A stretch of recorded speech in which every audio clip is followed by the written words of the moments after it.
Hey friends, it's Adam again. Our weekly Ask Adam video series. If you have any questions, make sure you get those sent in so we can address those each week on this video.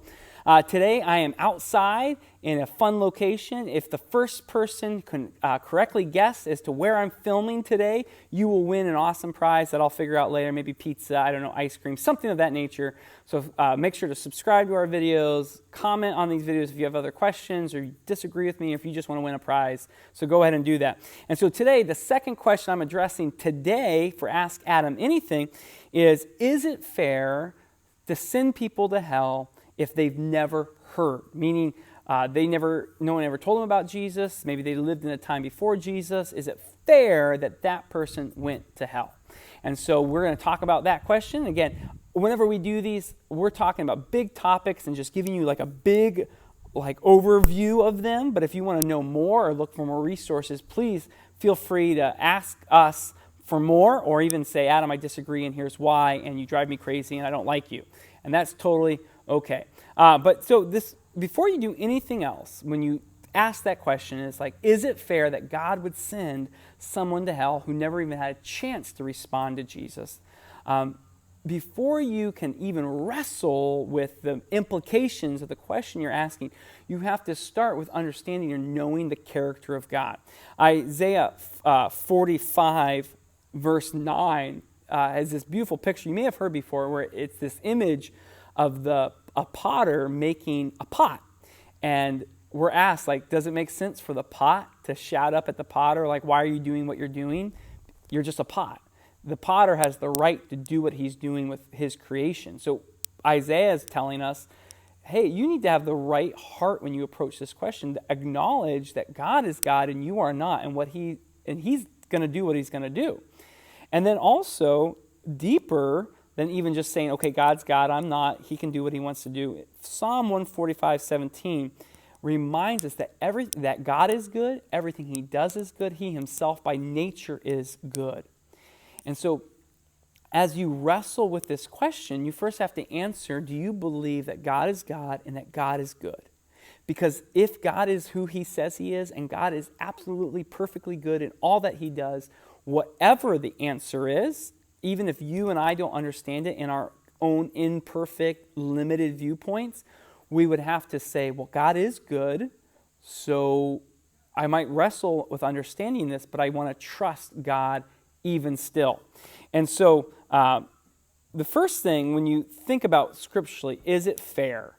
Well, Romans chapter 2, verses 12 through 15 does this wonderful job of unpacking for us the reality that even if God has never given you his word, or you've never heard the gospel, Paul explains to us that even people who've never heard about God, that they acknowledge a conscience inside, that they know that there are things that are good and things that are bad, and that they themselves will often choose, in opposition to their own internal conscience, they will choose evil. And so Paul says, even if you don't believe in God, even if you've never heard the gospel, if you're honest with yourself about your life, you don't live up to your own standards.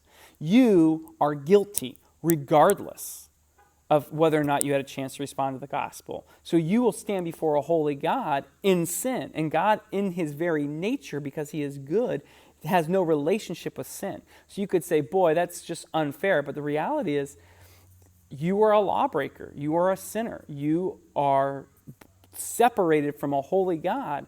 And it's only by the grace or goodness of God that anyone can ever be saved. Because the premise of your question is kind of wrestling with this idea of well, aren't we just good anyway? Shouldn't we get a chance? And the Bible is very clear. Even based on your own man-made standards, you don't live up to that. You are a lawbreaker separated from God, deserving of death.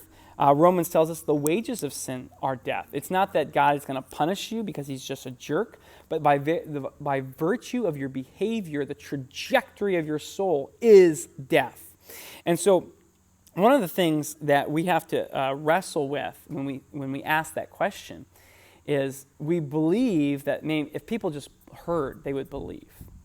And I'm going to challenge you. If you're wrestling with that, what's God going to do about that person from 4,000 years ago who never heard? If you're so concerned, how many times did you share the gospel this week? because the people in your life, at your school, in your family, they are not living 4,000 years ago. And so you yourself know the message of the gospel, that there is no other name on earth by which we may be saved outside of the finished work of Jesus Christ. And you're not out doing anything about it often.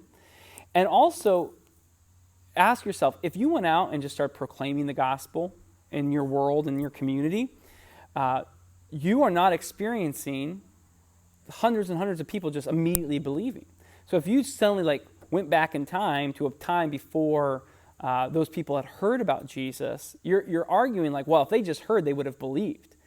That's not true for your life right now. It is only by the grace of God that you have believed, and you are probably wrestling with the fact that people who do know and have heard and have been exposed still don't believe. And so, as you wrestle with this, start with the understanding who is God in his goodness, by his very nature. He will do what is right. And I don't always have an answer for what might have happened 4,000 years ago, but whatever the answer is, the goodness of God tells me that it's the right answer. But then I also have to deal with my own conviction that I am a sinner and that the people I'm worried about are sinners. And by definition, they're separated from God. So what am I going to do about it? Instead of arguing with God about what he did or didn't do for that person 4,000 years ago, I need to acknowledge that I'm not doing what I should do for the person right now. So I hope that helps. Again, it's a quick overview of a big, awesome question. Send in those questions. We'll do our best to get to them each week. Don't forget to subscribe. Don't forget to share this, and I hope it's helpful.